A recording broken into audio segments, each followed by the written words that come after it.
Ooh, forgot to add myself here, but another day, another moment, another few talking points that we're here to talk about here. Day two of the round 16 at AFCON has come and went. We have two victors. Congratulations to Cameroon, as well as the host Morocco for making it through. But was it as easy as they wanted to? Was it as comfortable as they had hoped? Was it as convincing? We'll have to wait and see. And we'll talk about that as we go through, guys. Welcome to our day two of round of 16 recaps. Welcome to the Africans channel. We do primarily African and Canadian content in terms of soccer and football. So if you like either one, make sure you leave us a like, comment, subscribe. Let us know who you liked, who impressed in today's matchups, as well as where you think they may have gone wrong on one side or the other. We had two victors, Morocco as well as Tanzania.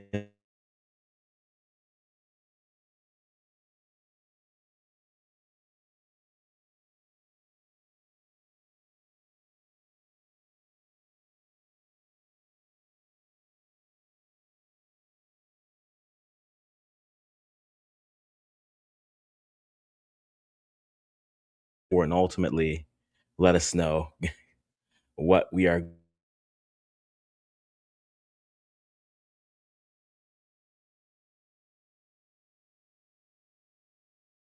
out that came through today. And let's get into that as we go. We're going to just switch the camera here. We'll go old school here. I know, a little bit too wide for it, but we will. Let me just adjust that here.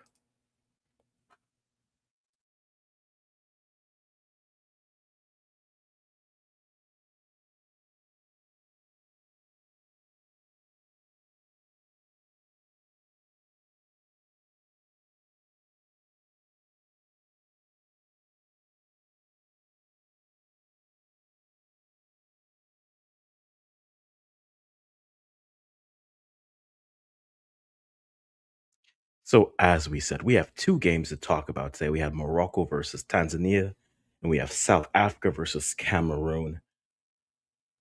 I'm going to start with South Africa versus Cameroon just because I think that game, the story is a lot simpler for me to digest as someone who did choose, and I did back South Africa to beat Cameroon in this matchup just because I felt the levels may have been good. But again, on paper, I would have said that yesterday and multiple times. On paper, Cameroon is the favorite, but maybe as a unit, you could see South Africa pulling this upset off if you want to call it an upset.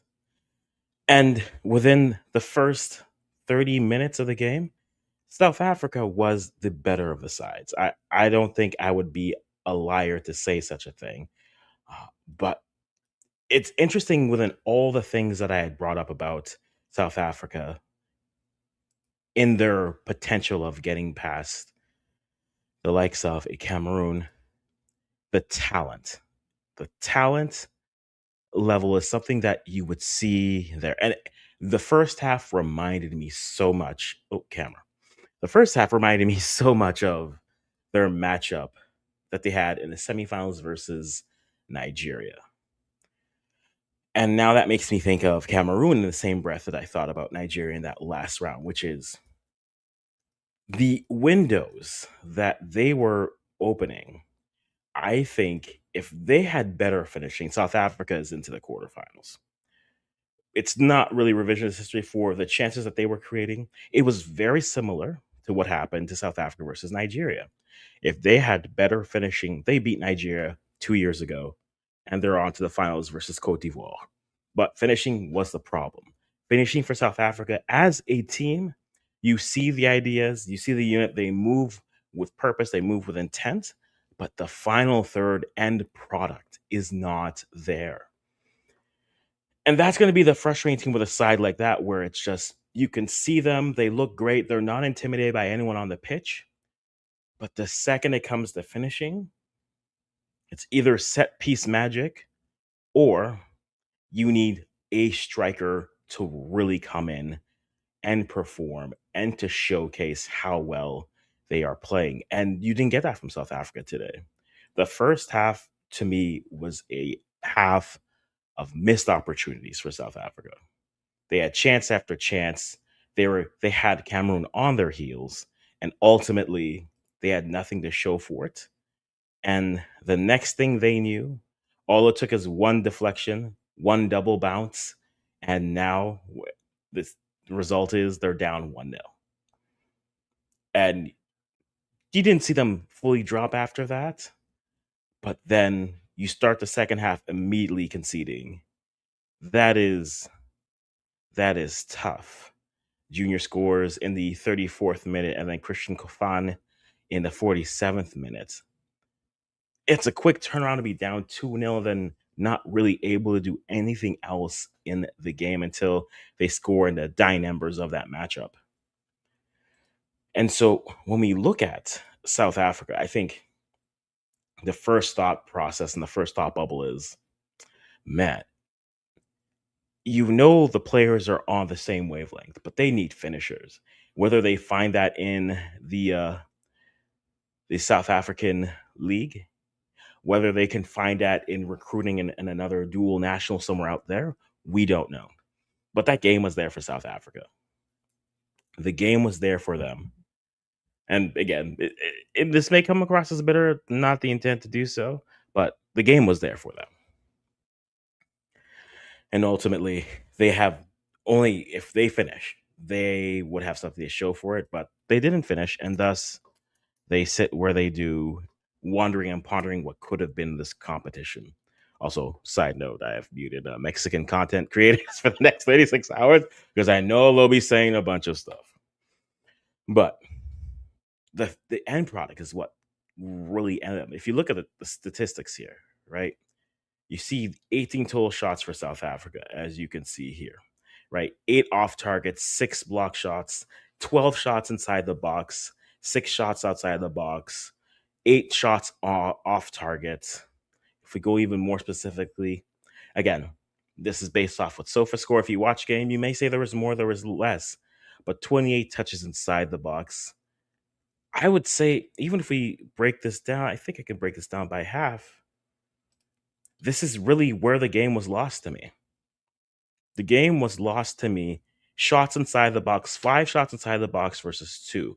Cameroon were 1 of 2 in the first half. South Africa were 0 for 5. That to me is where the game is lost. You cannot create chances like that and have nothing to show for it in this type of competition. The longer you go without, and we've seen this with many teams at AFCON, right? The longer you go without actually finishing your chances. I see smiles. I see smiles in here. And we're talking. And this is a perfect transition to jump into Cameroon. The more chances they miss, you leave the opportunities for a Cameroon, a team which has a better finishing, and they took advantage of it. Yo, Anu, I see you. You're in. Listen, look, prayer meeting worked for you, sir. Prayer meeting worked for you. Oh my God. Hallelujah, bro. Hallelujah. Hallelujah. But how are you feeling after you see Cameroon get past South Africa? Because I was saying the first half, if South Africa finishes any of their chances, it's a different story. But this is the fickleness of this game. You miss a chance on one side, you flip over to the next, the other team takes advantage, and then now you're down after all that good work. What do you take from Cameroon in terms of what they did well to get this victory? I mean, their dribbling was excellent. Mm, There was excellent. I was lucky enough to find another Cameroonian. I was watching the match, so mm, we were talking about how it's like South Africa was very accurate with their passes, but they just could not get the ball. As soon as one of our players got the hands on the ball, they just could not. They could mm, not get the ball off of them. It was like I mean, last time I used to see 2v1, 3v1. Dude, sure, Cameroon is on a roll, man, for real. mhm. No, that was a good point. When you're in these types of competitions, right? We always will say you're not going to get 5 chances, you're not going to get 10 chances. So you have to maximize the chances you get. And we saw Cameroon do that, right? 34th minute, Fafani scores, and then right at the start of the second half. Once you saw me in the group chat, the second they scored a second goal, because the way the game was going, I said it's either going to be a 2-0 win for South Africa or a 2-0 win for Cameroon. There's no in between. Now they gave the 2-1, so yeah, again, don't take my betting advice. I'm not FanDuel. Don't trust me on those things. But I would say once they got that, it felt like the way that South Africa was finishing versus the way that Cameroon was taking advantage of their spots, this was going to be insurmountable. What else do you think helped lead them to the victory in this game here? Dude, that defensive back front with new basically just towing the line, man. Hmm. Towing the line. Shot like literally. I thought like with the way Bafana where Chris was passing, I was thinking this would be a huge stretch, but they could not get past that wall, man. And our Hmm. goalie, I mean, shoot, like like I'm not needs to fucking humble himself. Shit. Oh, Listen, I'm sorry. Onana's I don't playing want well. you to be. No, you're good. Don't worry about it, man. Hey, you speak from your I heart. don't. I'm not going to Yeah, stop you from that. I don't want you to be demonetized. So I'll live. I will live somehow. yeah, But no, I think the goalkeeping was there for them, right? And I mean, the joke is if Onana's there, then Cameroon are already back, and Bomo is running for Man United this weekend. But you guys got the saves that you needed. You got the goals that you needed. But then also that again, the back line deserves its flowers because the ideas were there for South Africa, but yeah. defensively, again, the angling, the defending, like you did say, they towed the line very well. And I think the Oh, result you got is to reach that fair. dog. Yeah. Like I think the result is fair for what they played, especially defensively in that half. So I think ultimately for them, that is a good result. I think again, the one concern I do have, you may be frozen here, so I'm going to keep talking, and at some point you'll either be frozen or you won't be. Um, the one concern I do have with Cameroon is the ideas that South Africa had. I think a team that can finish, and again, they're coming up against Morocco in the next matchup. I think Morocco buries those chances. And so if Cameroon's going to try to approach with a similar type of a idea and a similar type of strategy, I think if they do that against Morocco, I think they get punished versus Morocco. Like the similarity I see with South Africa, I felt the same way when South Africa lost to Nigeria in the last AFCON. I felt Nigeria, the chances you guys are giving up, get a team who can finish, they will make you pay for that. And that's my one concern with Cameroon. I feel that Morocco has more than enough firepower to take advantage of that. How do you feel now going up to that Morocco matchup? Do you think they can get the defensive job done, but then also defend well and get the result to go to the semis? I'm sending them back home. Hey, you gotta have that confidence. I mean, shoot, man. Like the last stream, I was like, I'm very concerned about how this would go, but no, we're gonna send them home. No, it's not a far trip for you, then, man. And Not yeah. That's what I'm saying. We're gonna send them home. You see my little header under there. What I yeah, said I do. about South Africa? Yeah, yeah, Yeah, away to the airport. Yeah, yeah, yeah, I see that. yeah, yeah. We're just gonna send them home. Uh, it is. I'm happy for you that you get the result. You have my concerns, which I have for them. For you, what Mhm. do you think for Cameroon is the key to get ready for Morocco? Like, do they need to have the same matchup here? Do you need more from your front players? Do you want the lead so then you can sit on that? Are you hoping to race out to 2-0 and say, listen, we'll take our chances with two? Or are you We saying need a. go from there? I How do mean, you think you should after approach it? Yeah. you see, like you said again, there's like that attack will give us problems, but but when we look at it, Morocco hasn't really done any. It hasn't really done really anything special outside those bicycle kicks. Mm. Literally, I mean, come on, you struggle a 1-0 win over Tanzania. It's I said this in our chat and I'll say it here. I think pressure in AFCON is a different animal, and especially when you think it from the standpoint of the pressure of expectation. The crown of expectation is different for teams when they reach this level, and I think Morocco is starting to feel it a bit, right? Because Mm-hmm. yes, they went 7 points up, 2 wins and a draw against Tanzania. They got the goal. There's always a lot of tension with them because there's almost to a degree at their for who they've been for so long, that would have been a normal result. Right? You wouldn't have been really mad about it. But because of the expectations we have for them, 1-0 isn't good enough anymore, right? It ain't. And that's where it becomes a problem, right? I see you with your Eagles with Jalen Hurts kid jersey on, right? And it's the same thing, right? Yeah, It's not just yeah. yes, winning is winning, but at the end of the day, you've just come off of that success. You've come off of that high profile. The expectation and the standard isn't just, yeah, okay, you win 1-0. At the end of the day, the result is matters, but now the style points matter. And now it's a little bit more for them. And I think for Cameroon, they walk into this next matchup. I don't think they have that pressure on them. At the end of the day, they just walk in and say, hey, we aren't supposed to be. Half of you guys thought we would lose to South Africa. So we're not supposed to be here anyway. So let's just go out. We won't be intimidated by Morocco. And the longer they keep that game close, I think Morocco, the longer they go and they feel that pressure, and then either someone makes a mental lapse and you get the 1-0. Like that game is way too early. Cameroon versus Morocco is either going to be like a 1-0 win or it's going to be like a 3-0 win. Like I don't see it. I'm going to those extremes because I feel like Cameroon's going to take it in a goal, not a dashing grab, but like I think they will keep the pressure on, get a late goal and score, or Morocco runs amok. I don't really. It could be a banger of a game, but I think it's either 3-0 Morocco or 1 or 2-0 for Cameroon. Yeah, man, for real, because it's gonna be. Yeah, I mean, the game's on Friday too, man. Mhm. Dude, the game's on Friday, bro. Like, it's gonna the pressure gonna be freaking is gonna be on Mhm. for us. But to get that win over South Africa really was a confidence booster, and Mhm. shout out to Bafana.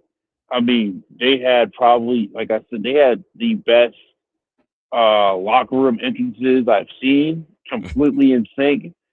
I love Yeah. watching the videos like they worshiping, but but I guess Cameroon's was just hiya, Yeah. Just hiya. hey, you got we saw Eto in the crowd being happy for his players and the team, and that's great. But again, now you're just in the Yeah, spot. Yeah. and it's crazy how this. I had a lot of questions about Eto when Eto coming into this thing because it started with the manager situation and Yeah. the two rosters. I was like, bro, I don't want this drama today, man. Just come here and try to win this AFCON, man. And Mm. the like when I look at that roster, man, it's so many young players in it, man. Not every like barely any of them are like over 30 years old. And I Yep. just say like this is what Eto is doing. I really appreciate what he's been doing. You know, just happy because we were just going, yeah, like with me and this other camera I was with today. I forgot his name. I'm probably going to see him again. And we were just going through the list. Like a lot of the players on this team haven't even played like haven't even played up to like five. Play so little games, Hmm. and we have a lot of youth prospects. That 20-year-old, no, that 19-year-old we got from we have from Bayer Leverkusen. Yeah. His name is Christopher Money. Like I remember I wanted to see Boniface, but dude, now I actually want to watch Leverkusen just so I can see how he plays. No, it's definitely a fair point to bring. The drama that they came in to get to where they are is definitely good. I mean, at this point, it shows a little bit of vindication for Samuel Eto'o. At this point, I think it's more vindicated if they get past Morocco. Again, Yeah. they didn't get to walk into that game without the pressure of the nation on them because Morocco is expected to make the final. Cameroon are just like, we're here. So I think playing free and playing without the crown of expectation, I think they can be loose and they can frustrate Morocco because Morocco is the team that is supposed to win. So they can play defensive. They can be a little bit, as we would say, the dark arts of African football, right? An extra elbow Hmm. here, like an extra small push there, get under their skin and see what happens. But I think for you looking at that game, do you think they need to score early against Morocco looking ahead? Or do you think just holding on, keeping it as a nil-nil type game until you can find that breakthrough? What would you rather have I for that mean, game on Friday? I'd rather sit and wait. I'd rather wait for the breakthrough because I know what this Moroccan team can be capable of. But at the Mm, same time, again, they haven't really put up an impressive like they haven't really put up an impressive victory mm, ever since since the opening match against Comoros. okay. And that's fair. And so I think if you look at it from that perspective, any of the results, like I don't know if any result was good or bad. I think they're Comoros we expected more from. We didn't get the run that we wanted from them. Mali, again, Mali's in the quarterfinals, and that team drew Morocco well. And then Zambia did Zambia things. Copper heads, copper bullets, copper whatever. Copper is at home. And so I think for them, we'll get to Morocco in a minute here, but hey, I'm making sure I give you your flowers so you can enjoy this day just lightly, even if you can enjoy it a little bit more. Like I think for Cameroon again, they took advantage of the opportunities that they got. And again, not to take anything from South Africa. If South Africa has better finishing, it's a different game. But this game reminded me, and I said this at the top and when you came in, the way that this game was going, it reminded me of South Africa versus Nigeria in last year's AFCON semifinals, where South Africa has chance after chance after chance, but they just can't finish. And Mm-hmm. I mean, everything else, the ideas were there. The back line looked good for what they were trying to do. There are some parts where you see there are differences in levels and talents and understanding the game. The football IQ definitely for the back line came through for Cameroon. But if South Africa has better finishing, it's a different game coming to it. It's at least one, maybe 2-1. It's either a 1-1 or a 2-1 if you're being conservative at the end of the half. And that's where Mm-hmm. the slight concern is for me looking at Cameroon. If they give up those same chances to a team like Morocco, I fear that you won't be as fortunate in that matchup going through. So that's where I'm looking at that and saying they got it done. But if they do that, if you do that same thing again on Friday, I feel like Brahim Diaz wants to say, "I want five. I'd like to score in five straight Afcon games, please and thank you. May I score in five Mm-hmm. straight games?" And so that is my concern. But otherwise, the defense played well. They played their cool when they had to. You had South Africa frustrated coming into the end of that those cards in the 60-80. That's just listen. Yeah, I get that. That's frustration overflowing onto the pitch. Did you see your player touch the line judge? Yeah. I was like, that's a red. He glad the ref didn't see that. Hmm. That's a straight red. And that, I would just say that's frustration right there. Also, I am sorry to my Manchester United friends. Forgive me because Mabueno is going to has to play another week at AFCON, and I know they needed him this morning against Leeds. just throwing the shots in. He'll see it. He'll see it. Oh, but man, Bueno played well. I think that's a player to Yeah, cover. I yeah. don't know how. Yeah, I don't know how well you're gonna see me throwing this up here. So I'll just throw it up and talk through it. Some of the things again. We're throwing up sofa score for those of you who are listening to this again or watching this live, just to give us a bit of a breakdown of what we are seeing and kind of what the ratings would have been. But for South Africa, Baleba is your highest. Evan, I know Mpasi is the goalkeeper. He can't really do much on the goal that South Africa scores, but Baleba in the middle in what looks like their 3-5-2 defending. The midfield was strong because you saw South Africa not trying to go through it too often. It was a lot, especially at the beginning of the game, was a lot of just let's just go directly to the forwards and take our chances there.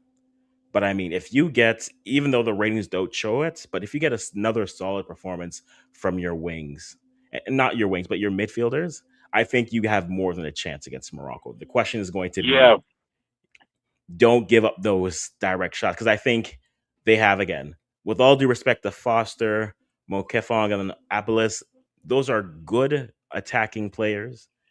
Morocco's attacking players are a notch above that. Some may say several notches. And so those direct balls, if you guys can figure out how to deal with those, I think ultimately that improves things, their chances. But again, this is where we have, and this is where we are. He's hopping on and off for sure. We'll throw an Anu back in real quick here. But like I was My saying, I think apologies. no, it's all good. Hey, you got to Yeah. celebrate somewhere. I get you. You're high fiving No, no, anyone with no. It's just no. It's like the thing just what the internet just went out for a minute. And okay. It's yeah, all good. It's all good. yeah, yeah. No, but I was saying like another solid performance from your midfield. I think you stand a better chance against Morocco moving there.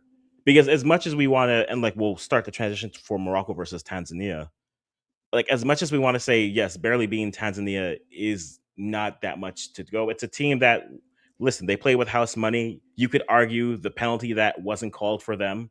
If that gets in, maybe it changes, maybe they score it, maybe they don't, but that just becomes another what if. And the tournament that we still ask the question, what is a penalty actually? I'd like to know. I know. Calling for a friend, asking for a friend. I'm the friend.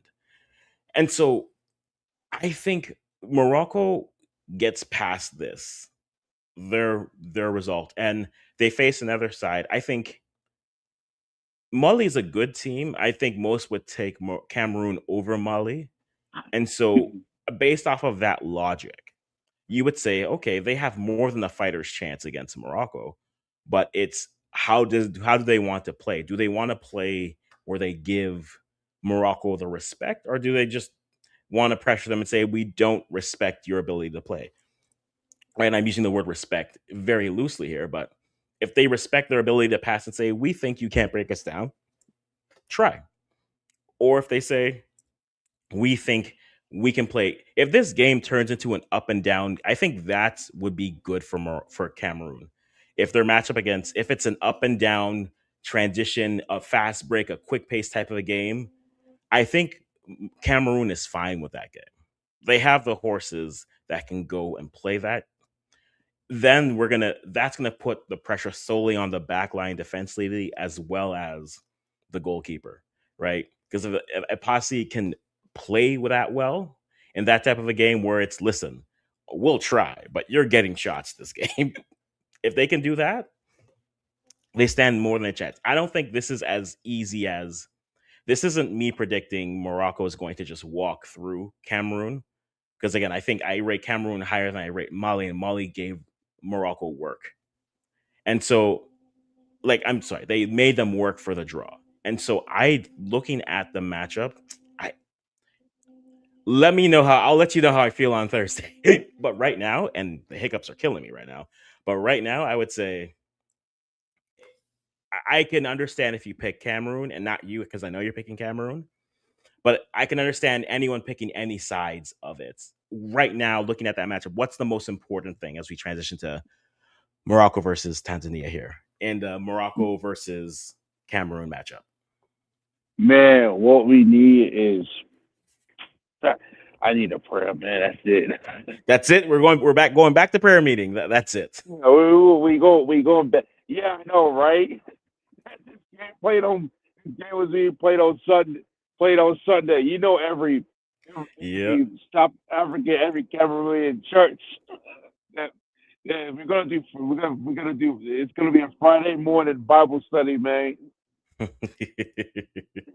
That would not surprise me whatsoever. But Yeah, let's get to Morocco versus Tanzania. Brahim Diaz in the 64th minute. In a game that if you just look at the stats, it was dominated by Morocco. Like looking at SofaScore as it's set up here, you're looking at numbers like 70% percentage, 70 possession for Morocco versus Tanzania. Tanzania said we're gonna hold out, and when our chances come, we gotta convert on them. And we'll talk about the penalty that wasn't, because if there's a buy story in this world in this AFCON, it's what is a penalty? We still don't know. I know, right, man. And like, let's actually Yeah, ask. Let me ask you a question. Did you think it was a penalty? If there's an arm tug, the player goes down. Did you think that was a penalty? dude, that was a penalty, man. I think looking at it in looking, and this is the hindsight of replay. They don't even go to VAR for it. But looking Mhm. at it in full time, it's a tug and he goes down. Yeah, Respectfully for me, I want more in my penalty than that. Like, because I mean, because like if you put it down, like if you have a what's it called when you tug that arm, especially especially when you have the momentum of your body mhm, going forward, that pullback just throws off, it like just does. throws you off. Like literally, I mean, I'm talking like a little bit of physics here, I guess. I don't know. No, yeah, A and little that's bit, fair. and pull him to the ground. That should have been, that should have been a penalty. And obviously, I mean, the way the way Tanzania was playing, they were pretty much playing a bit like Japan when they Mhm. played in their World Cup. They were relying a lot on counterattacks. Yeah. Yeah, Defending well and then saying when we get our counter opportunities, you have to convert. And that was the thing. yeah, You exactly. have to be able to convert. If not, Mm-hmm. then you're all it takes is a bad bounce one way or the other. And I think that I to me was know. the thing for teams that have been able to do that well. Eventually they break. Like we haven't seen anyone defend against Morocco this tournament and be largely successful. Once you get to one or two, the game opens up and that's where it is. But I mean, statistics wise, again, a snapshot of what it is: 12 shots total for Morocco versus four versus on for that only one goalkeeper save for Morocco needed. Three were needed for uh Tanzania. And then just going to the stats, shots on target, 4-1, one woodwork from Morocco, touches inside the shots inside the box, 7-2. That tells me everything I really wanted to know about the game as it goes. It wasn't convincing because this just felt like, okay, you have a team here that's struggling to break down a low block. And so that's what you're going to get. You can get passing around, you can get the side trying to find an opening. And if you're quick on your angles, you can deal with them. You can deal with it well. And that's where the quickness and knowing the team, and that's how Tanzania has played the entire. This is nothing. It's not like Tanzania decided, oh, we're going to throw you off and do something. No, they've been this side the entire tournament. And so Morocco knew what they were getting. Tanzania knew what they were getting. And at the end of the day, they finally get the breakthrough in the 64th minutes. And you're kind of sitting there wondering, okay, is this where the dam breaks? Is this where everything opens up a bit more? It doesn't. And so I'm I can understand people who will look at this result and say, hey, we wanted more from Morocco, but I don't worry about that for them here because they did what they were supposed to do. They got one breakthrough. You're hoping that maybe you get two, but you get the breakthrough. The pressure didn't seem like it was mounting too much from what I watched. Now, eventually, I mean, that pressure builds up there. But for Morocco, I wasn't disappointed in it. I think from a style points, like we said, the crown of expectations. Now that you have a side that we expect them to win, I mean, some people again are saying they're just going to sleepwalk their way through this and win this, as if Nigeria, Cameroon, Senegal, Egypt aren't other teams that say we have good players too, guys. Like respect us. But I'm not worried about Morocco yet. I think if the only worry I would have is the teams that were able to take the air away from them, they made them work a little bit more. And I think Cameroon has the ability to do that. So I think it's a good test. If Morocco passes this test, I don't look at them and say, okay, well, great, they're a great team. No, you're in the eliminations. You're at a competition. It's the same thing we say when teams go to World Cups. When you go to a World Cup, there's no hiding, right? There's no Lesotho in this tournament. All respect to Lesotho, right?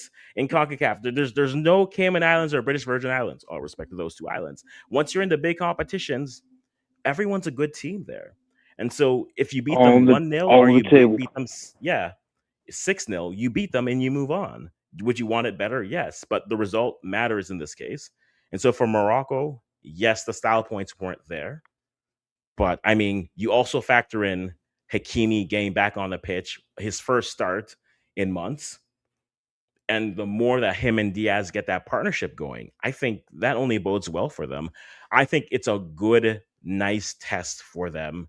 And Cameroon is, I think, the perfect team for them for us to say, okay, what do they do now? Can they look good versus a team that can kind of go band for band with them? I think talent wise, Morocco, I think, have better players. But if, like we said, if this game turns into a fast break game, if you look at the score at halftime and it's 2-1 or it's 3-2 by some shape, will Cameroon feel good about themselves? Depending on how those goals are scored, maybe. But when you look at Morocco, I know you're not as convinced with them. What are the concerns that you have for them in terms of them after they got past Tanzania, but then also getting ready for their Cameroon matchup? I mean, like my expectations of Morocco. I mean, from what they have achieved in the last few years, especially after the momentum of their semifinal run, I Mhm. expected them to just clown everybody coming forward to them. And like you said earlier, about the pressure of being the home country, it's a home country, and you're also in the capital of one of it. You're in Morocco for the AFCON, so Yeah. you want to do better. I don't know what. I mean, I just sat there just saying, well, are they trying to rely on? Are they relying too much on Hakimi? That's the question Mhm.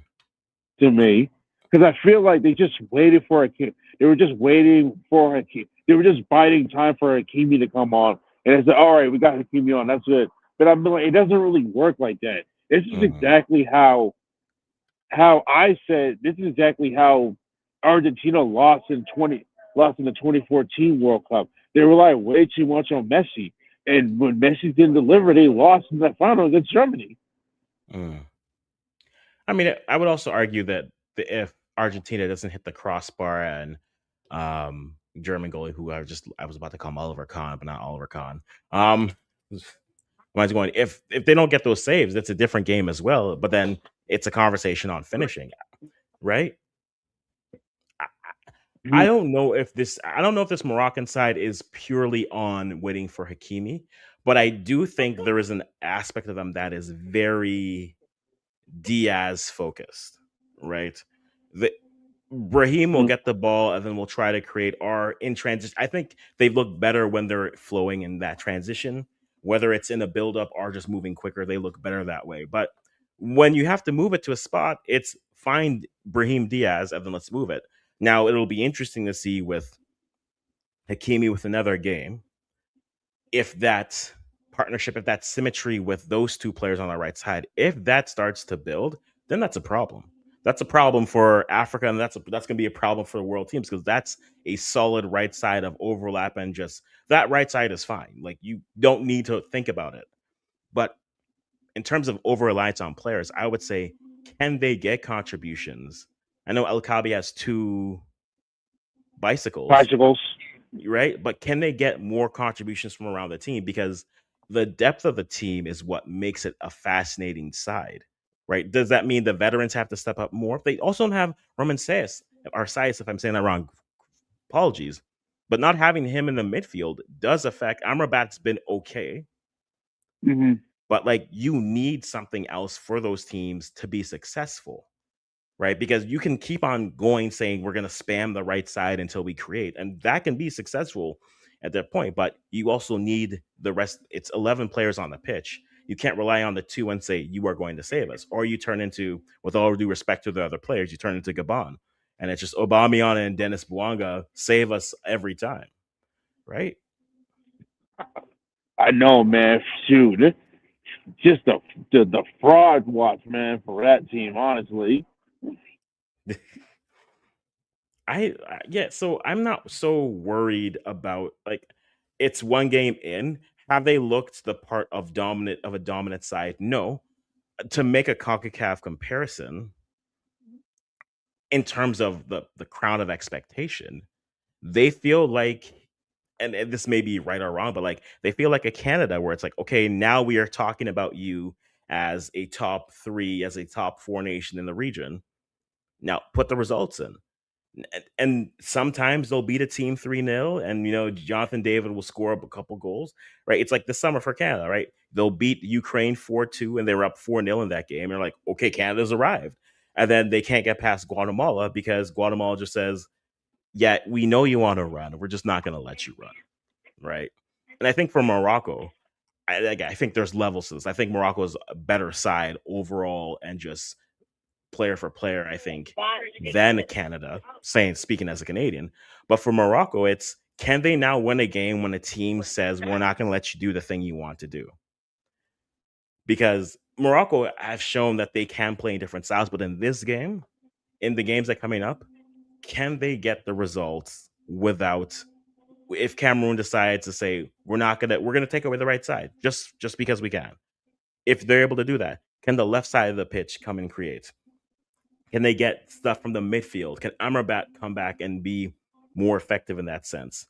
Does that mean they have to now look to some of their young players and say, are you guys the players who are going to push us over? That to me is a fascinating conversation with Morocco because the crown of expectation is on them. No one's denying it. And now it's how do you adjust when everyone knows what your fastball is? If we even do, right? They haven't been fully healthy yet. And we're going to wait and see how that looks. But I think for Morocco, they haven't been poor, but I don't think they've performed to our expectations of what their talent is. And with that, now they've entered they've entered the conversations of the Nigerias, the Senegals, the the Cameroons, the Egypts. When they win a game 1-0 versus a team that we expect them to win 4-0 against, we do talk about them as if, hey, was that what we needed? Was that what was going to happen? Or do we need more from you? And so heavy is the crown. Heavy is the one who wears the crown, and the crown of expectation is new for Morocco. We get to see them for the first time, how they adjust to it. And I think that matchup on Friday is going to be a fascinating one, no doubt, in terms of what they're able to do. Because if they get past Cameroon, I think you say, okay, yeah, they're doing well. I'm always one that says how you look to me matters a lot more than what the result is. And so if Cameroon beats Morocco, for instance, but then Morocco is they hit every part of the post, and then Cameroon gets their one chance and they score, it's 1-0, I'll be like, look, credit to them, but I liked what I saw from Morocco. If Morocco gets dominated by Cameroon, I'm not gonna say fraud to watch, but I'm gonna say maybe I need to lower my expectations for them to come to an international competition. In that same breath, I do say, as I've talked for like it feels like an hour, but I haven't. I You're mean, yeah. if we send them home, I wouldn't call them. I wouldn't call them. I wouldn't call them fraud watch. I just call it pack watch. Fair. Yeah, That's like yeah, you. I mean, maybe I'll probably go. Maybe I'll go to cigar bar and buy me a cigar and be like, you know, I, I like to say this. Your guests don't know your schedule, but your neighbors know when garbage day is. Like, and I always say variations of it, and that's basically look in your own region. We can be like this team is supposed to do well, but this is Africa. Everyone knows who everyone is here in Africa, right? There's no mhm. surprises. There's no surprises, and I think maybe I think Morocco will do good against international competition. Same way I think that DRC will do great at the World Cup if they make it. But Mhm. the difference between in an environment where not everyone's familiar with your game versus an environment where we know when garbage day is for you, you're not getting anything past us. So for a Morocco, look, they got the result. I'm fine with that. Cameroon, they get the result. I'm fine with that. I think it's I understand right now why some people might give it a slight edge or just say it's a 50-50 one way or the other. And that's fine. That ultimately is fine for them. I'm not worried about Cameroon. I mean, yeah, I'm not worried about Cameroon for them. If they do make, I'll ask you this question. If they do go on, if Cameroon goes on a deep run, maybe they make it to the AFCON finals, maybe they even win it. Are you happy or are you disappointed? Because this could be like we have two World Cup bound African sides who have been eliminated so far. If And that ha- it, if yeah, that happens, I will be. I will be. It'll give me some optimism.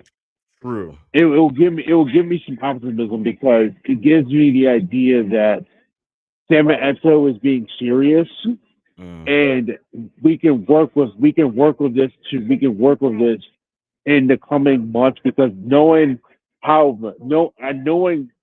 how many African teams are playing in the World Cup, I would not be surprised if we play a few friendlies with some European teams that have mm, qualified, yeah, and it gives me insight of how we're gonna play in the next AFCON when it's being played in East Africa. yeah, Yeah, in East Africa. Now, after this World Cup ends in 2026, it will be very interesting to see how some of those young players we have will develop. Because we have a few of them that are not even. We have a few of them that are in their early 20s. yeah, Will they reach their? Will they start playing good at their? Will they hit their prime for 2030? That's the question. yeah. And like I said again, I completely take back a lot of what I said about Eto. That's like Eto. He's really making the abdominal lines proud. Something proud on this stage that we see Hmm. before us. Um, just I'm just that's all I'm saying. If we make it to that and we win the final, it would be just be jubilation to me. I would have just say you know what this would erase Chelsea's abysmal season. Now we're on Chelsea. Listen, hey, we're having a positive stream, okay? You don't have a coach. Just keep it positive right now. Come on now. I know, but I'm just saying because they were on earlier today, and literally you saw me not giving a damn because I was literally on my phone watching AFCON. I say no, I said screw this. I ain't watching this shit. Fair enough. Fair enough. Yeah. But no, I think it would definitely be a good step for them if they're able to do this and take that Mm-hmm. step forward and kind of move from that standpoint. Like, yeah, it'd be a good look, especially because, like you said, some of the young players that they have in this camp, they get to experience that's a great building block for them. And then it turns into Mm-hmm. the future project. Now you get to get more of those players in. I want to go back to South Africa for you because I want to ask you the question that I kind of went through earlier. When you look at that team, for now, there's no competitive games for them left until they get to the World Cup. So they'll have their Mm-hmm. friendlies and stuff. If there's one thing you could change about them to improve their World Cup stock, what's the thing? Is it a player? Is it a different shape? Is it something as broad and abstract like finishing? Like They need to what's improve in their dribbling.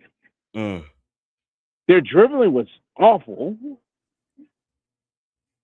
Like we like they were in synergy with their passing, but what with their passing, but when they came to the dribbling, we just mauled them we mauled them like who we are. We the indomitable lions. We mm, made Bafana look like banana.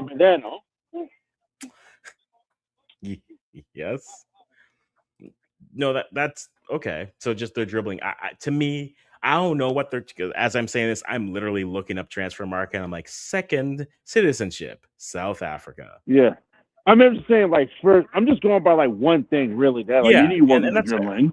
Mhm. Yeah. To me, it's finishing because, like, Yeah. on the pitch, they have the ideas. Like, no one's. You can't look at that game and not say the first half. If they score goals in that first half, it's a different game. They don't do that, and they leave themselves open. When a team is that dominant and has nothing to show for it, like a prime example of that to me is you go to last World Cup, you watch Belgium versus Canada. Like Canada was buzzing in that game. They couldn't find the goal. Belgium gets their one chance, they score, and that's game. And that's 1-0. And Canada looks so good. And everyone's talking about, oh, look how good they looked and everything. Is like at the end of the day, the one chance they had, they couldn't convert. And That's if you were crazy. telling me, yeah, if you're telling me that South Africa, Bafana are gonna move like that unit, if they're gonna move with it that quick, they're gonna move the ball quick. They have the ideas, try to get the ball to their playmakers in that sense. If they get it, please just finishing. I'm not even saying turn the meter up to 100, turn the meter up to 50 because they were over. They like the first half, nothing. 50%, give me turn it to 50. Or I'm sorry, let me be respectful. If they were at a 50, turn it up to like a 62 to 65. Then all that good play, you can finally get results for the game. And that to me is what South Africa is missing because I still trust Ronan Williams as a goalkeeper. I think Yeah. Yeah. defensively, I mean, they get outdone, they get undone by a bad bounce deflection, and that gets finished midway through the first half. But their finishing, my goodness, if they had finishing, it'd be a different game altogether.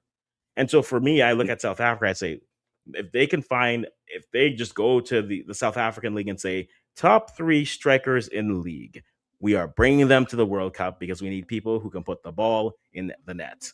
Or if they spend the Yeah. next 5 months going to transfer markets like I am and typing in second citizenship South Africa and saying, Yeah. who can we find? Because If right they now can, they need a yeah, freaking. Because I mean, they got that their opening match to get into the Azteca, man, against Mexico. yep, Against Mexico first, like the first time, like, and that's crazy because that was the opening. Because that was the same match in opening match from 2010, like, yeah. yeah, opening match 0-1. And what's in the Johannesburg or Cape Town? I can't remember. I can't remember either, but I remember watching it. Yeah, and they scored that screamer, and that dance was basically going all around the world. Yep. Yeah. Mm. So man, they gotta, yeah, like I said, they need to, like you said, they need to start looking to the diaspora. Again, they do. Maybe again, like I said, maybe all they do is they go to the South African League and say, best three strikers, we're bringing them in. Or they just go Yeah. and look diaspora wise because that to me is the thing that has stopped them in the last few years from being more successful. They just don't have the finishing. And if they could Mm-hmm. get the finishing, if they could find finishing based off how they play together, because you can see they're all on the same wavelength in terms of movement, ball, and everything, but they don't have the finishing. Find me some Yeah, I mean, finishing. They they become a respectable team at the World Cup, and maybe they still will be that. We'll have to wait and see. But they that's what they're missing. If they could just mm-hmm. get that, opened so many doors for them, but we have to wait for them to go. And Tanzania, any thoughts on Tanzania here? What they did well? I mean, they played defensively. They're one of the teams that doesn't score. I'm sorry, they do score. They don't win a game, but they get enough draws to make it through. What does Tanzania have to do to improve for the next AFCON as it gets coming? I mean, clearly speaking, I really don't really have an idea with them. The fact that their defensive unit is good, but you can't win in competition. You can't win in a competition like that by just holding yourself down. You know, Mm, they need to figure out how to. You need to figure like they just like South Africa. No, actually, not even just like South Africa. Really, what they need an attacking they need an attacking midfield mm. heavily. They're heavily, especially, and they have to, of course. Remember, they're the next host of the Afcon. So they got to find a way to show out, and that's another problem. I feel like the host nations are gonna fail to our expectations, like how Nelson was about Kenya, Hmm. you know. And what's crazy is how it is like that is like a lot of East Africa is football crazy, man. Yes. But they're but it's football crazy, but their national teams are just awful. It's the worst combination. Everyone's into the Yeah, sport, but there's no team for them to cheer for. But again, because of how Africa is and how it is, you can find East African players on all teams if you're looking. I'm looking through this. I'm like, oh, Lesotho has this. Good for you guys. yeah. Good for you as you run it. What Ah, what's funny is I was trying to explain Cameroon's win win against them, and this other my friend who's Indian mm.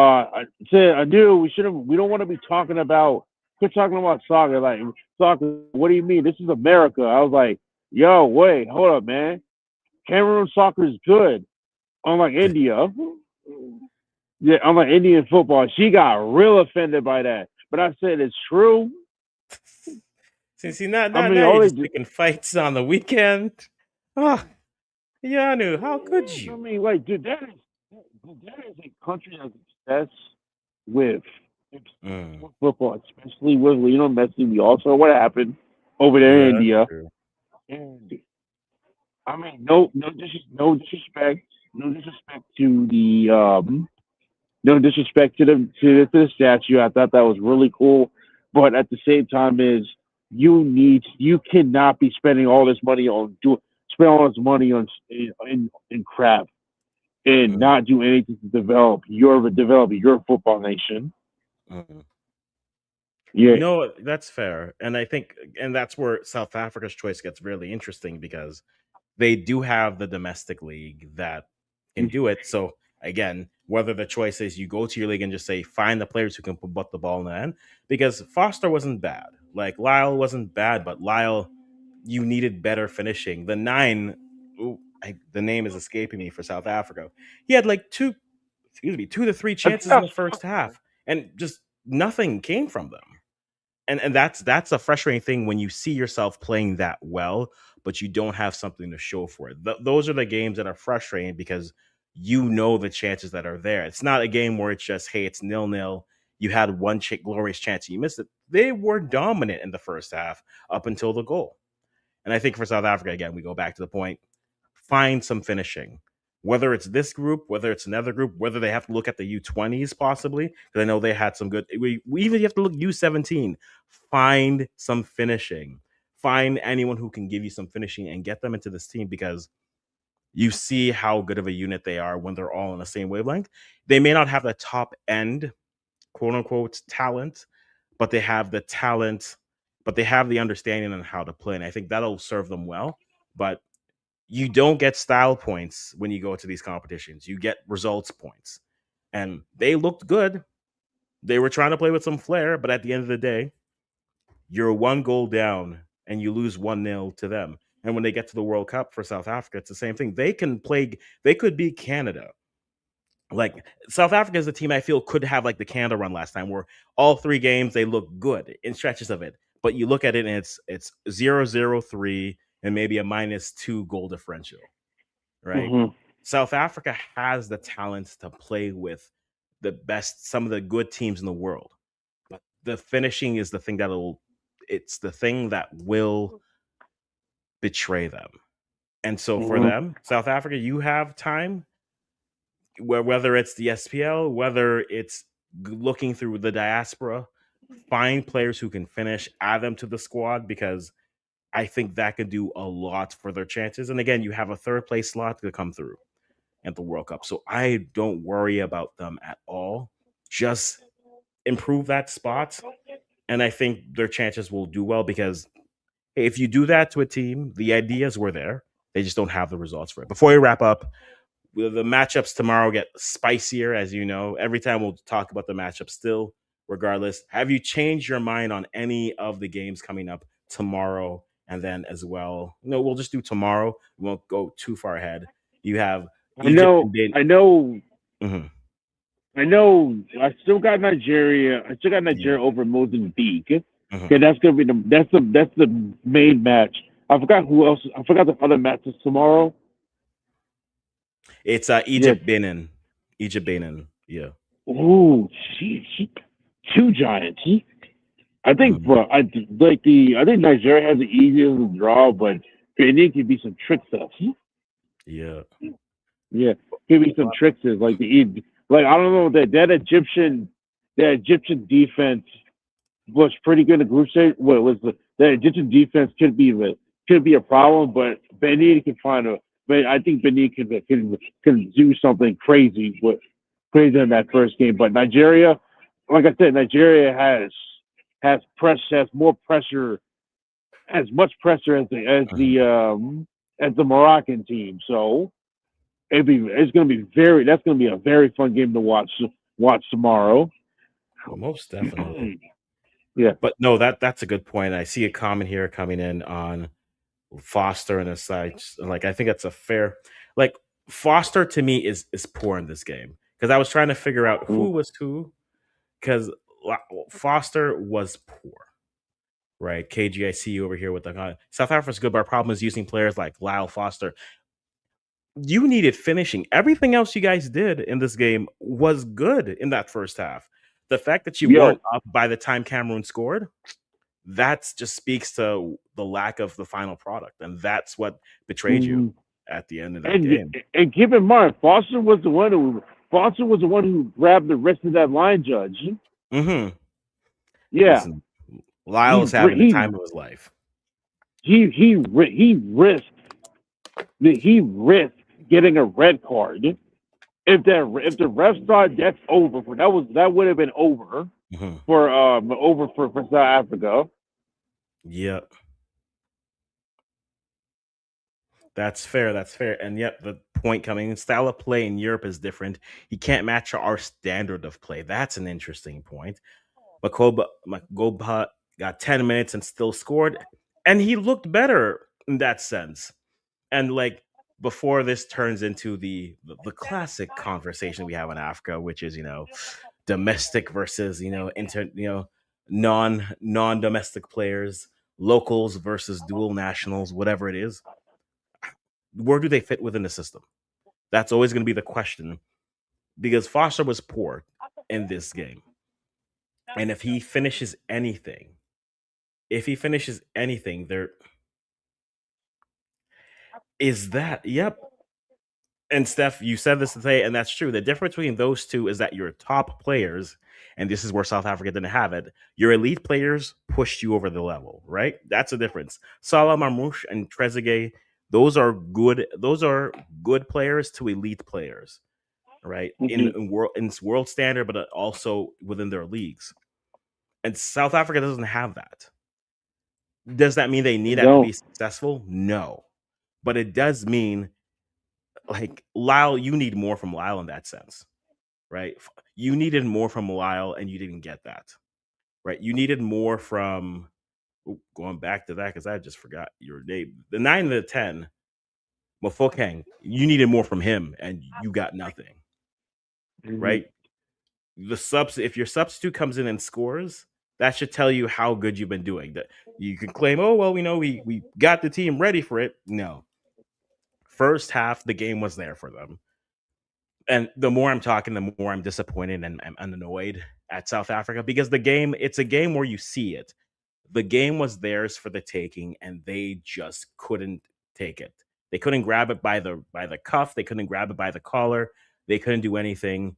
And Cameroon were just like, "Well, you gave us an opportunity, and we'll put it in." And then once it got to 2-0, the game was done. Truthfully, once it got to 2-0, the game was done. But yeah, Benin versus Egypt is an interesting one. I think Benin will be uncomfortable for them.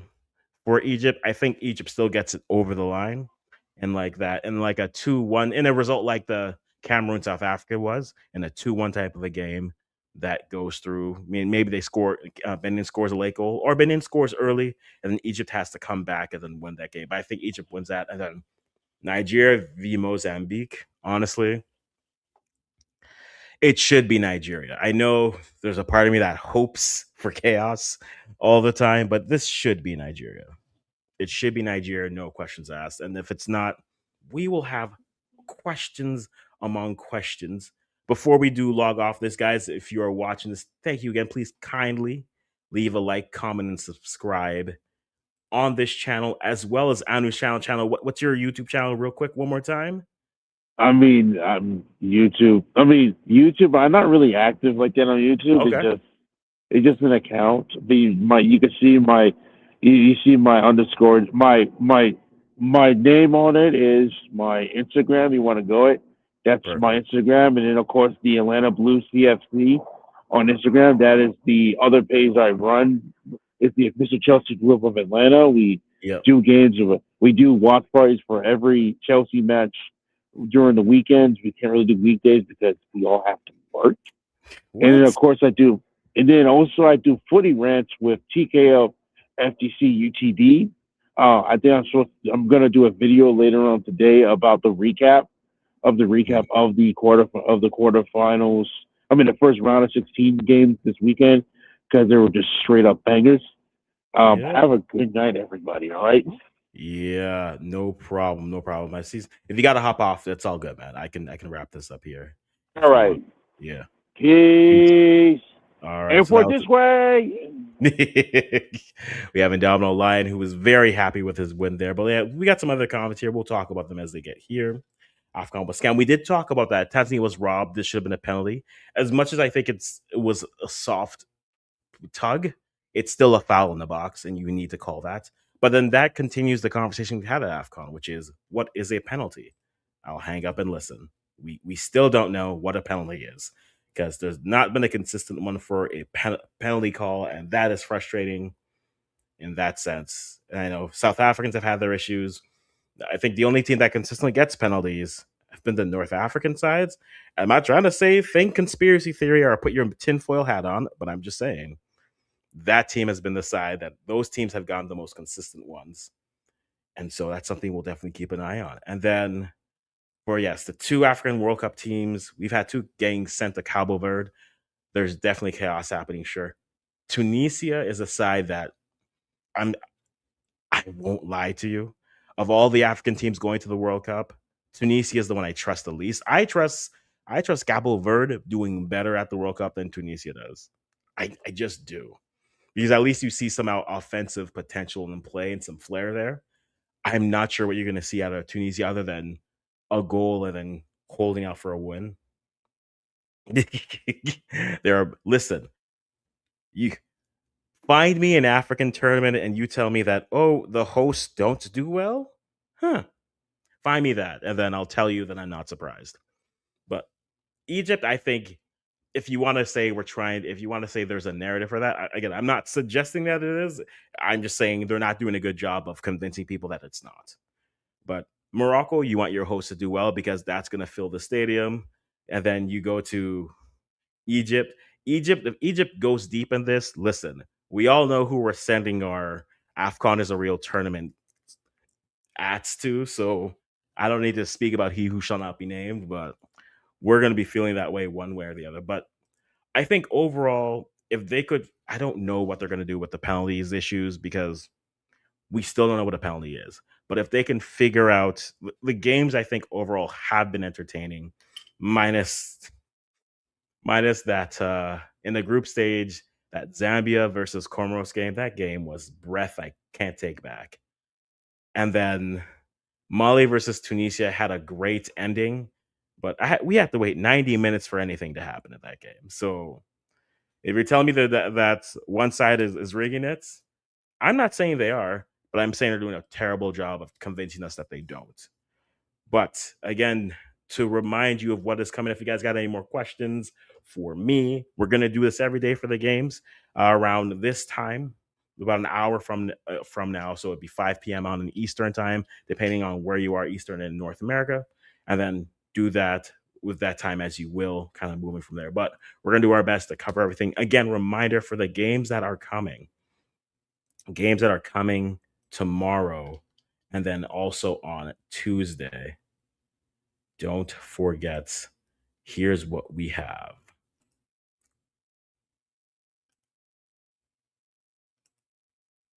And let me throw that up for you so you all can see this well and into it. Reminder again, games that we have coming up tomorrow, we have Egypt and Benin is the first matchup here, followed by Nigeria and Mozambique. And then on Tuesday, I think these are two lovely matchups coming up for after round 16.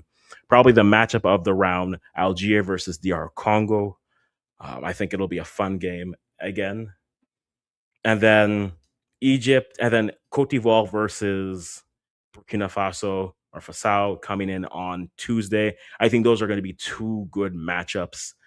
You any of those two, pick any of those four teams and move on. I will not argue with you one way or the other. KG, I see you. Another question: what's your take between Cameroon and Morocco? Because I'm sure we're going to see a lot of drama.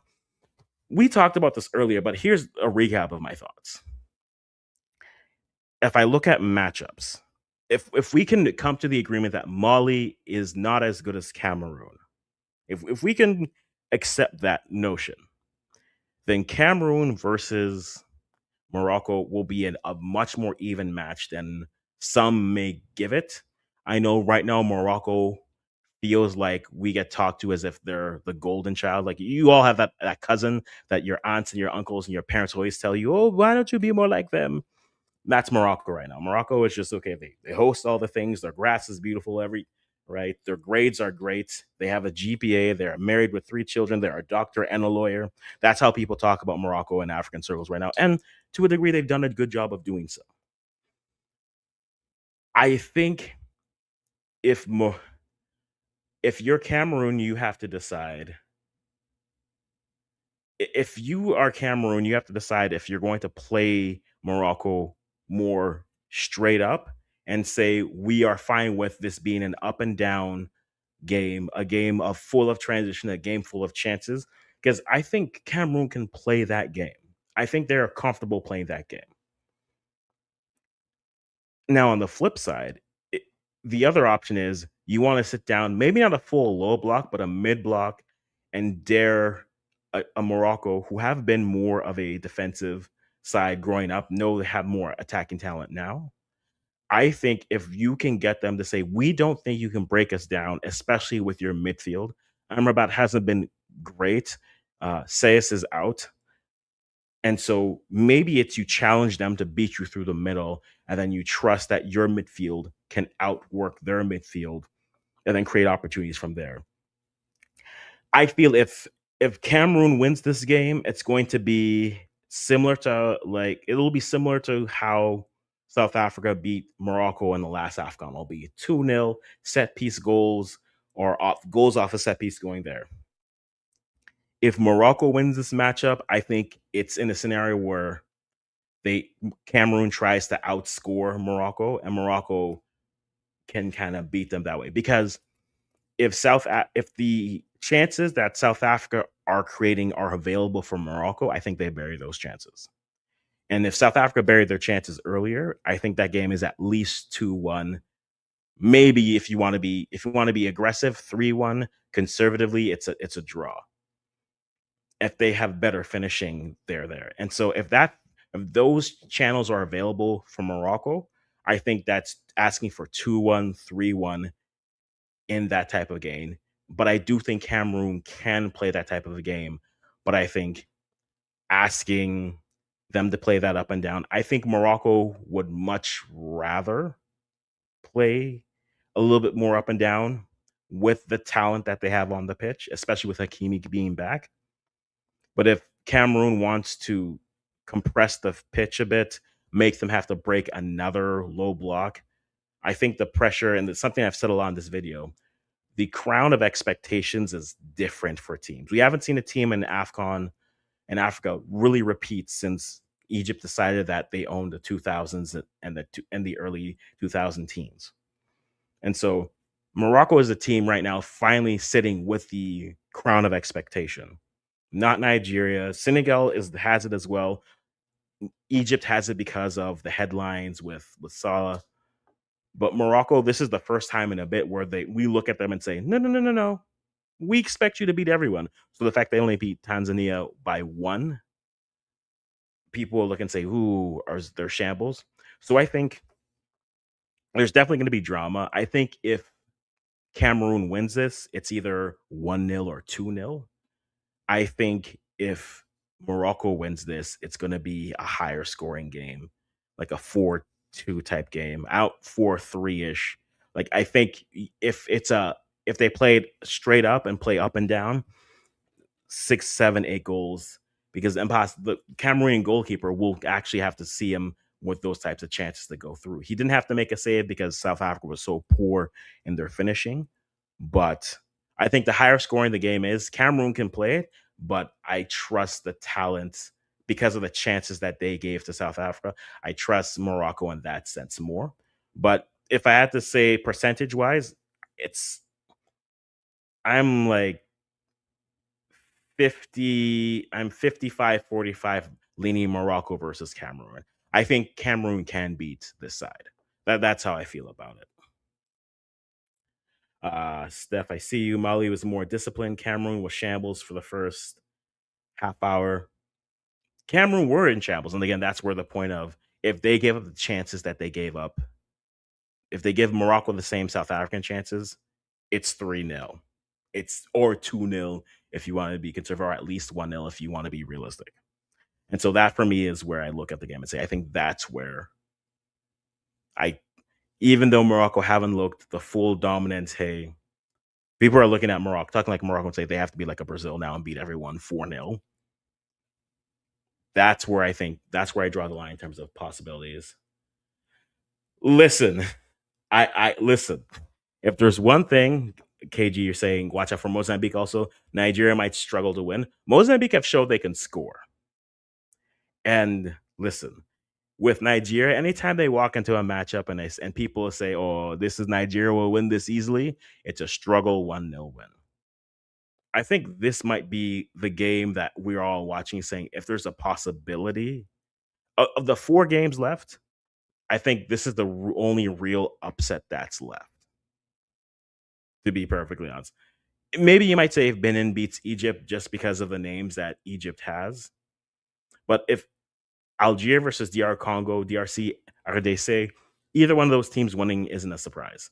Burkina Faso versus Cote d'Ivoire, some may say Cote d'Ivoire should be the favorite, but Faso or Cote d'Ivoire winning, no surprise. Mozambique might be the biggest upset left in this competition. And if that's the case, you know what you're getting with Nigeria. Nigeria are going to play well for 40 to 60 minutes, and then the car's in neutral and it's rolling. And whatever the other team gets in that time, they're going to get. And so if the game is 0-0 at that point, listen, you this game is either going to end like a 2-0 win for Nigeria, or another game of context. Think of the last World Cup when Saudi Arabia beats Argentina in the group stage. And I use that game specifically because Argentina were the more dominant team in that game. And then you had that 10 to 15-minute stretch where Saudi Arabia found one, found two, and then that was game. That's what you're going to get with a Nigeria game. And so Mozambique is really the last real upset opportunity. That in the Benin. Tomorrow is your last real upset if you're looking for the chaos in that sense. But I mean, if I play the what if game, like, what's the story? The headlines are going to be, yeah, Steph says Nigeria should have no problem putting 3 goals in the net. Now, Steph, just for comic and clarification, does that include own goals, or is that just for them? Because hey, Sudan called and they said up until the round of 16, we live off own goals.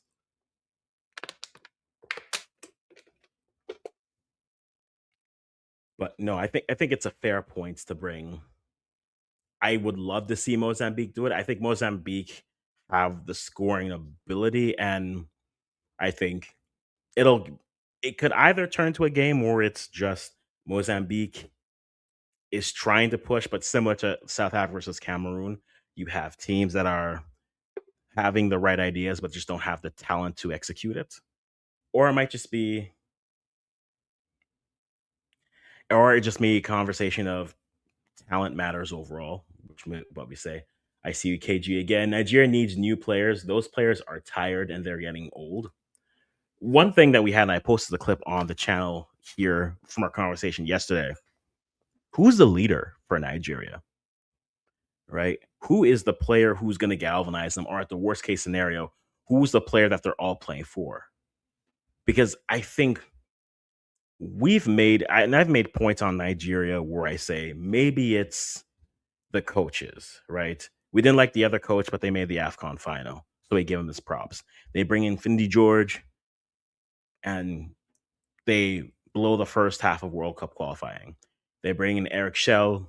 They don't play well until their backs are against the wall. The Federation plays a role in this, no doubt.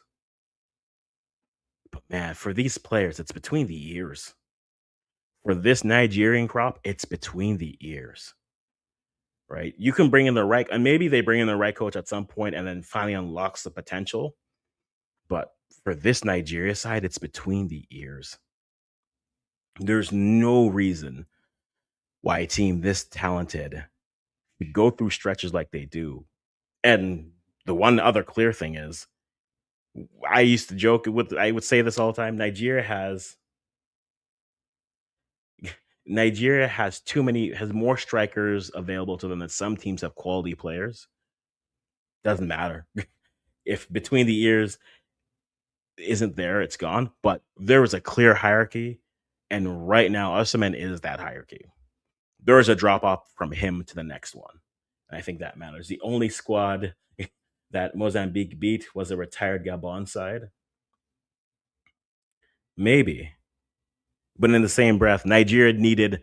Remember, Nigeria needed additional time, added time to beat that retired meant squad. And so if Mozambique beat them, maybe Nigeria should be on upset watch. On paper, it should be Nigeria. Don't get me wrong. On paper, it should be Nigeria, but this is AFCON. And it's the 2025 AFCON. And in 2025, you take whatever is logical and you throw it out the window. And so I think you go with, I won't be mad if someone picks Mozambique. I pick Nigeria. Apparently, for branding purposes, I always go against Nigeria. But if you're going common opponents, right? It took Nigeria 120 minutes to finally beat and put away Gabon. Mozambique did that in 90. So, am I saying that they're a better team? No, I'm not saying they're a better team. But I am saying they are on upset watch. They most certainly are on upset watch. And with that, guys, we are going to wrap this here. We're gonna come live every day an hour early. So we usually go 90 minutes. I was gonna go a little short, but I like the conversation we were having, the questions you had. So I appreciate that again. If you haven't already, make sure you leave a like button on this video. It just helps with the visibility. And then also run me back subscribers. I was trying to hit 2025 by the end of 2025. We didn't reach that goal. And so we're adding to this. I'm trying to get to 5,000 subscribers on YouTube by the end of this year. So if you like this content, if you like anything that I do here, I do primarily Canadian African football content, both men and women's. So when WAFCON comes this summer, I'll be talking about that. When the World Cup comes, I'll be talking about that. Friendlies as well, we'll be talking about it. It's not just me. We got a coast characters here. Watch some of the old content. If you like it, hop on as well. But we will be back here tomorrow, 5 p.m., between 5 and 5:30 p.m. Eastern Standard Time in North America. A couple more comments before we wrap this up here. AFCON has been surprisingly consistent. Is this the first time the top 12 sides all qualified? Oh, true. Ghana's not a top 12 side. I was gonna say Ghana's not there. Ghana is by name a top 12 side, but they didn't qualify. So yeah, but then Cabo Verde didn't qualify either. So that could be a thing for them. But I think the top teams that we've seen have performed to standard, which is usually odd. Last AFCON, we had Algeria getting grouped. We got Ghana being left in the group stage. We saw Morocco losing the round of 16. There's always usually an upset, and maybe one comes soon, but we haven't seen it yet. KG with it. They also need, in terms of Nigeria, they need a leader in the field. Bassi is too quiet, and Osimhen can't lead the team from the front. Coaches are important, but the leader on the field is more important. I agree because every other team that we've seen, yes, they may have leaders from the front, but in those places, you definitely see who are the important players for Nigeria. There's no doubt for that. But with that, guys, thank you so much. As we did see, Cameroon did the work and Morocco got the results at the end of the day. So we have two more teams on to the round of 16. Congratulations to Morocco and Cameroon.